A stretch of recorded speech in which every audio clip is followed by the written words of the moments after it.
thank you all for being here and for giving me the opportunity to tell you about this book. So this is an image we've all seen, right? Shanghai in 1980 versus Shanghai in 2006. It's not exactly the same intersection, but it's both are photos of Huaihai Lu, uh, 25 years apart. And this combination just captures this absolutely incredible transformation of the People's Republic of China and its economy over what is, in global historical terms, a very brief period of time. Another way to capture the same phenomenon is to think about the PRC's exports. Between 1978 and 2020, China's exports grew from essentially zero in 1978 to over 2.5 trillion US dollars in 2020. And the inflection point that most people would recognize in this graph, and it is a very important one, is the PRC's entry into the WTO in 2001. But if we change the scale on the graph and we only go up to 2000, we see that even before China joined the WTO, the PRC's exports took an abrupt upward turn around 1989, 1990. And here I'm going to ask a question. What was the inflection point that allowed that to happen long before WTO entry? How did the PRC, a country that had, as of 1976, virtually no private property or business, become within about 25 years a country universally recognized as the factory to the world? And here I'm going to identify a different inflection point than the WTO entry, and that is 1987, the year that Taiwan opened travel to the PRC. And so my answer to this question, how did the PRC become the factory to the world, is this. First of all, and above all, foreign direct investment enabled the PRC to become a manufacturing and an export manufacturing powerhouse.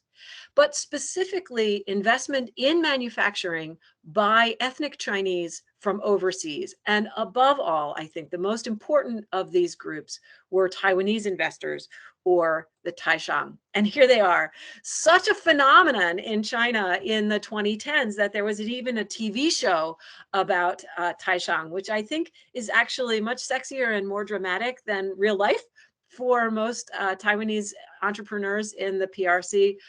But nonetheless, the fact that there's a TV show about them shows us how big of a role they played, not only in PRC's economy, but also in the imagination of PRC people, both on the economic side and in terms of culture and lifestyles. How have they made this transformation? By transferring Taiwan's own experience of export-oriented development to the mainland so that the PRC could become a center for export-oriented manufacturing in its own right.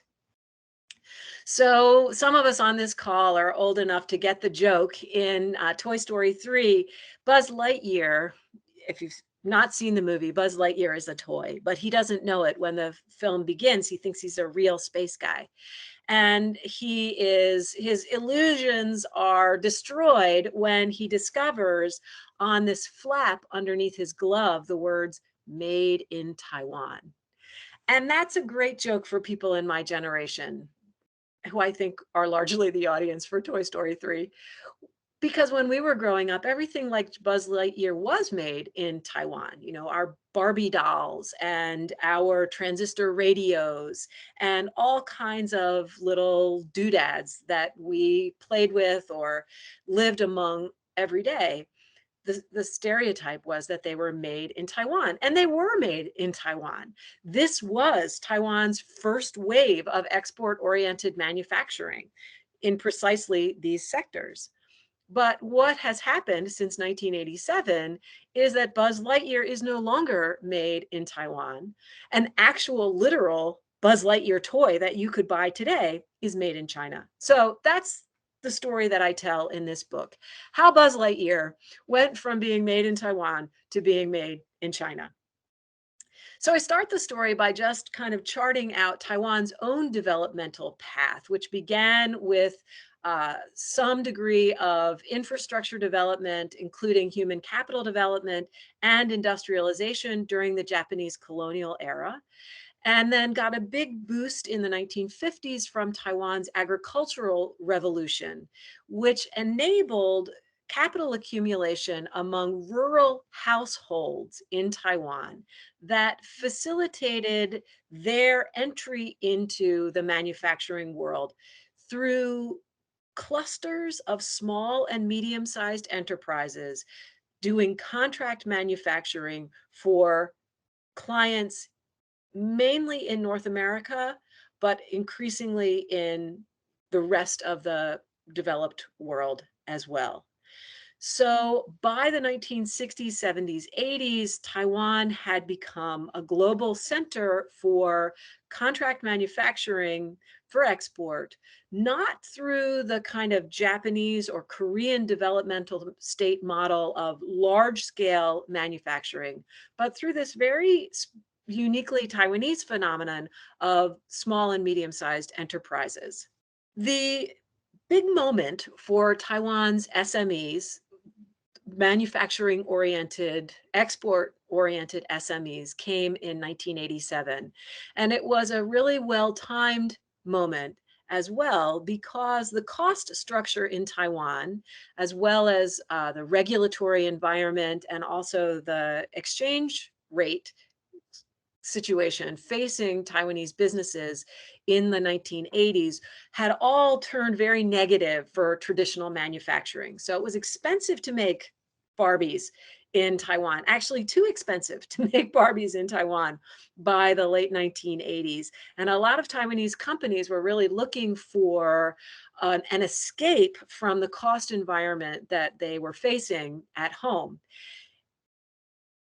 So they were very fortunate when, in 1987, President Jiang Jingguo lifted the prohibition on Taiwanese traveling to the mainland. Because when they went to the mainland, although their purpose in going was actually not to start businesses, at least that wasn't, to my knowledge, President Jiang's intention, but Taiwanese visiting the PRC on these humanitarian visits that were President Jiang's intention very quickly saw that the PRC was a perfect location for them to revitalize their own business activity because there was a workforce that was underemployed and desperate for opportunity. There was a regulatory environment that was wide open to them. And there were local officials who were actively, enthusiastically recruiting them to come and open factories in rural China. So that's what they did. And between 1987 and about 1992, Taiwan's traditional manufacturing virtually disappeared, at least on the export oriented side, just totally decamped en masse to the mainland. And at the time, a lot of us, and Junny may be old enough to remember this stage in the process, um, we were really worried because we thought Taiwan's economy is hollowing out. What's going to be left for Taiwan when all of these toy and apparel manufacturers move to the mainland? But Taiwan had other ideas for us. The developmental state came through yet again by by using the opportunity of this economic wave to open a new phase in Taiwan's own industrial development, which was the birth of the high-tech sector. And out of the high-tech sector, under the guidance and leadership of institutions like the Industrial Technology Research Institute of Taiwan, which has given birth to numerous now globally important high-tech companies, Taiwan experienced another wave of development. The high-tech sector has also, to some extent, availed itself of the opportunities in mainland China, but it has also become hugely important and valuable within Taiwan. So just to give you a sense of what this looked like, a moment ago I showed you a picture of people in a factory in Taiwan, a small factory in Taiwan, bending bicycle frames. And here is a very similar looking factory a few years later in Shanghai, where a Taiwanese pool toy, so swimming pool toy manufacturer, has just picked up and moved his equipment and his operation to Wuqiao village in Fengxian, Shanghai, and is now making exactly the same product that he was making back in Taiwan, a few months earlier, in a very similar kind of very Spartan basic technology, labor intensive kind of facility. So, to give you a sense of the magnitude of cross-strait trade and investment over the last few decades, I show you on the left the value of cross-strait trade, and on the right, the value of cross-strait investment. And while I don't want you to get too attached to these numbers, because one of the things that I'll talk about in a moment is that the numbers are very slippery when we are talking about this topic, I do think we get a sense of the magnitude. So the major contributions that Taishang have made to the PRC economy specifically are money, just the total volume of investment, but also employment, technology, and two that I think are especially underappreciated, which are management expertise and supply chain relationships. As far as the money goes, it's really hard to know exactly how much money Taiwanese investors have brought into the PRC. And we can talk about why it's so difficult later if you're interested. But we know that it's a minimum of about $200 billion between 1991 and 2020, but it's probably closer to 3 times that amount. So somewhere on the order of 600 billion US dollars. We also don't know exactly how many PRC workers are employed by Taiwanese firms, but we know it is a lot. One pretty good estimate from 2008 said 13 to 15 million. And just to give you a sense of comparison, the 50 largest SOEs in the PRC employ 14 million workers.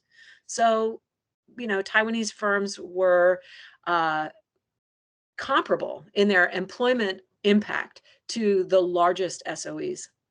Um, Tax receipts also are an important contribution that Taiwanese are making.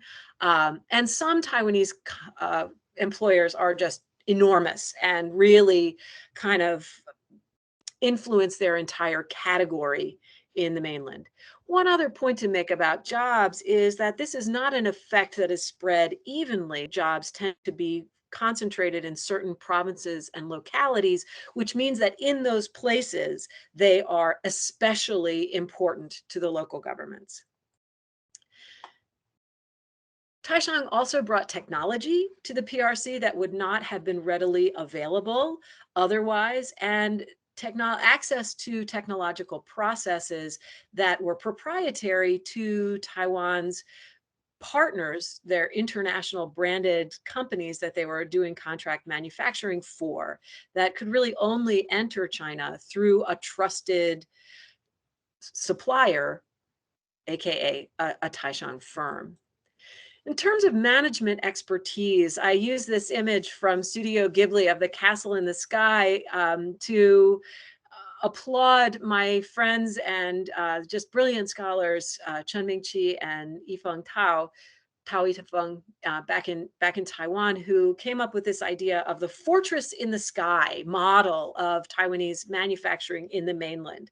So the fortress being a group of firms, manufacturing firms, all contributing to the same production process. So they're working together to make a product, moving en masse, moving collectively to the mainland and setting up once again in a physical cluster, like literally physically proximate to one another, and doing the same production process that they had done back in Taiwan, usually with the same capital or financing and the same management, including sometimes pretty far down in the management hierarchy, but using PRC labor and land.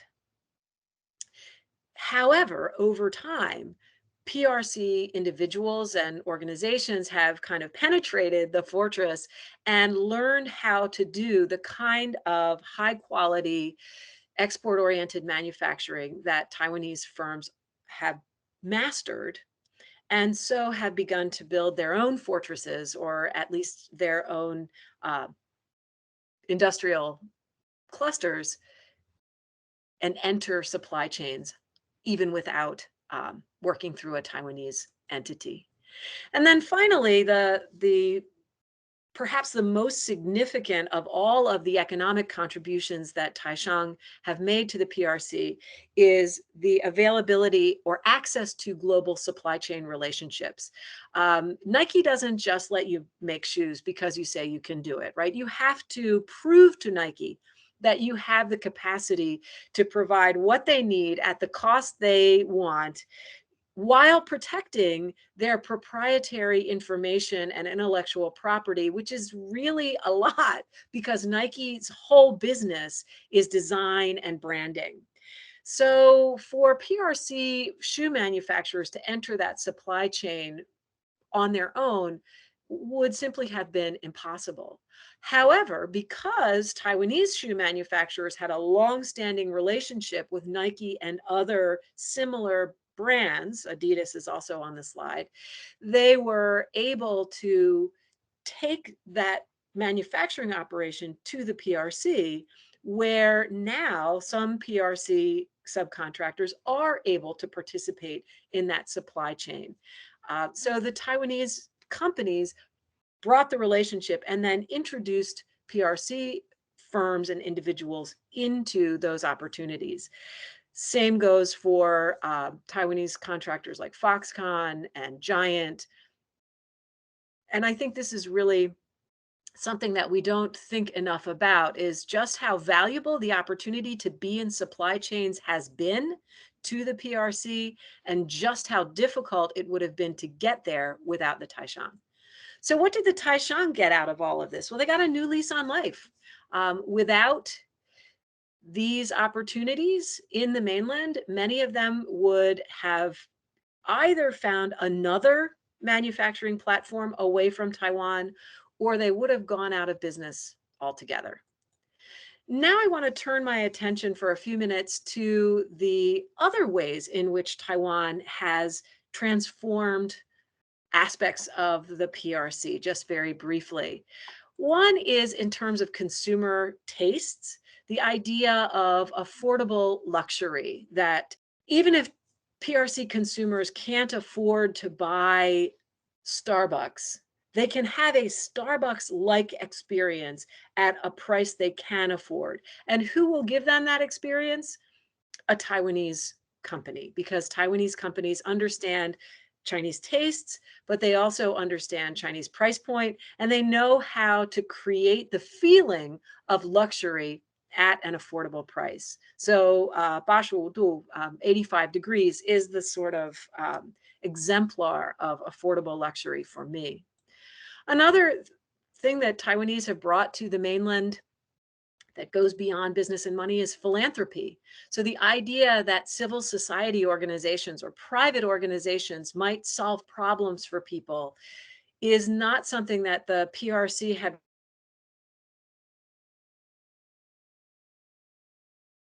have played this role. But Taiwanese organizations like Tzu have been able to bring a philanthropic or civil society model into the PRC. Taiwanese also have contributed to the rejuvenation of popular religion in mainland China. During the Cultural Revolution, a lot of religious practices were abandoned, forcibly abandoned. Religious sites were destroyed or repurposed. And it was really the Taiwanese pilgrims returning to the mainland after 1987 who breathed new life into those religious institutions, rebuilt temples at their own expense, and also instructed believers in the mainland who wanted to practice those traditional religious faiths but had lost access. They had lost the thread of knowledge that would allow them to do that. And so I think that's another really important contribution that Taiwanese have made. Also, of course, popular culture, Teresa Deng brought sex and romance back to the PRC after the Cultural Revolution via her music. And many other Taiwanese pop stars have also contributed to the development of a vibrant Mando pop. I mean, I don't want to take anything away from Canto pop because I love them too. But the Mandarin pop music really relied very heavily for a long time on Taiwanese sources. And even the way the Mandarin language is spoken in mainland China has been transformed by the experience of Taiwanese being in the mainland. My favorite example, there are lots, and I talk about several in the book, but my favorite example is using tongzhi, the term that PRC people use to translate the sort of Soviet concept of comrade. Tongzhi was adopted first in Hong Kong and then popularized in Taiwan as a kind of euphemism for LGBT. And now in mainland China, LGBTQ organizations use Tongzhi to identify themselves, which has put the Communist Party, Tongzhimen, in a little bit of a tight spot sometimes, I think.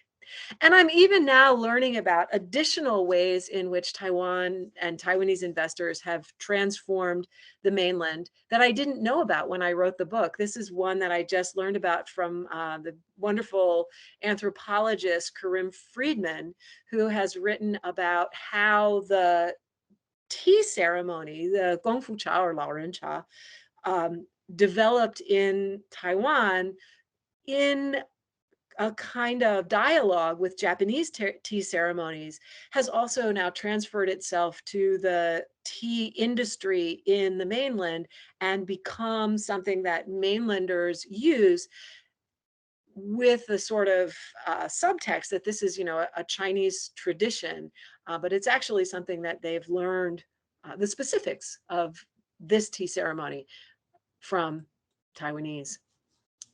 So the book ends with the idea that the high tide, the high point of cooperation and collaboration across the Taiwan Strait may be behind us as mainland China becomes a more expensive venue for manufacturing, and other factors in the global economy that we can talk about later have made it necessary for Taiwanese manufacturers to diversify their operations.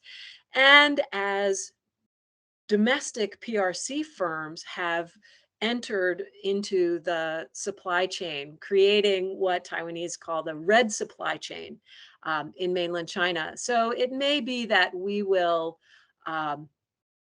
not see the same high level of collaboration in the future. But what the book is really about is trying to communicate just how much benefit all of us have gained. The Western consumer, the Taiwanese manufacturer, and then also all of the Taiwanese businesses that have grown up to support Taishang in the mainland, and obviously the PRC as well. We have all benefited from this collaboration, and I think it's important to point that out and to recognize the extent to which the PRC economy that we see today is the product of Taiwanese interventions. So I'm going to stop sharing now and take your questions. Thank you very much.